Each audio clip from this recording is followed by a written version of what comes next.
अब सवाल यह है कि टर्की में लगातार भूकंप क्यों आ रहे हैं। इसकी वजह है वहां की भौगोलिक स्थिति। इसे समझने के लिए पहले हमें पृथ्वी की संरचना को आज समझना होगा। हमारी पृथ्वी की संरचना को 3 भागों में बांटा जा सकता है। पहला है सबसे बाहरी परत, जिसे क्रस्ट कहते हैं अंग्रेजी में। बाहरी परत के बाद जो दूसरी परत होती है उसे मेंटल कहते हैं, और जो तीसरी सबसे भीतरी हिस्सा होता है उसे कोर कहते हैं। ये 3 परतें आप देख रहे हैं।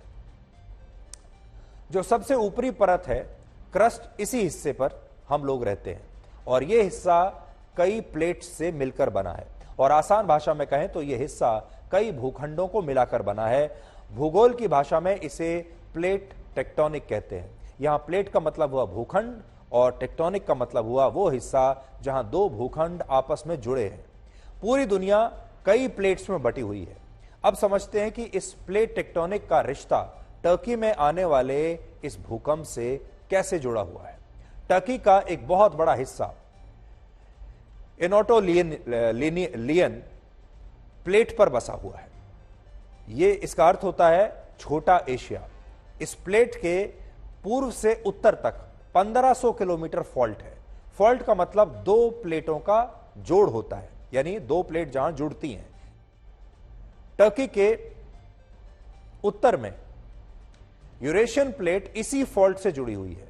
साथ ही टर्की दक्षिण में अरेबियन प्लेट है, और टर्की जिस एनाटोलियन प्लेट पर बसा हुआ है वो घड़ी के विपरीत दिशा में घूम रही है। दूसरी तरफ से इसे नीचे से अरेबियन प्लेट धक्का भी दे रही है, जिसकी वजह से यह यूरेशियन प्लेट से अक्सर टकरा जाती है, और तब भूकंप के इस तरह के झटके महसूस किए जाते हैं। टर्की के नीचे स्थित एनाटोलियन टेक्टोनिक प्लेट घड़ी के विपरीत दिशा यानी एंटी क्लॉकवाइज घूम रही है, जिसे अरेबियन प्लेट धक्का दे रही है। अब घूमती हुई इस प्लेट को जब अरेबियन प्लेट धक्का देती है तब यह यूरेशियन प्लेट से टकराती है, और टर्की इन 3 प्लेट्स के बीच में एक सैंडविच की तरह स्थित है। और जब भी इन प्लेट्स में कोई आपस में टकराव होता है, कोई बदलाव होता है, तब यहां पर अक्सर भूकंप आ जाता है। इस आपदा के बाद पूरी दुनिया टर्की और सीरिया के साथ खड़ी है, और बहुत सारे देशों ने अपनी मदद भेजी है। बहुत सारे जो रशिया के अलावा और जो पश्चिमी देश हैं उन्होंने अपनी अपनी मदद भेजी है, अपनी अपनी टीमें वहां पर मदद करने के लिए भेज दी हैं। और रशिया भी 100 लोगों की एक रेस्क्यू टीम वहां भेज रहा है। भारत भी अपने एनडीआरएफ की 2 टीम और एक मेडिकल टीम टर्की भेज रहा है। तुर्की में आए विनाशकारी भूकंप पर हम सभी की दृष्टि लगी हुई है। बहुत से लोगों की दुखद मृत्यु और बहुत नुकसान की खबरें हैं।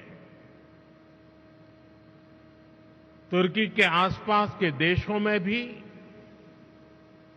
नुकसान की आशंका है। भारत के 140 करोड़ लोगों की संवेदनाएं सभी भूकंप पीड़ितों के साथ है। भारत भूकंप पीड़ितों की हर संभव मदद के लिए तत्पर है।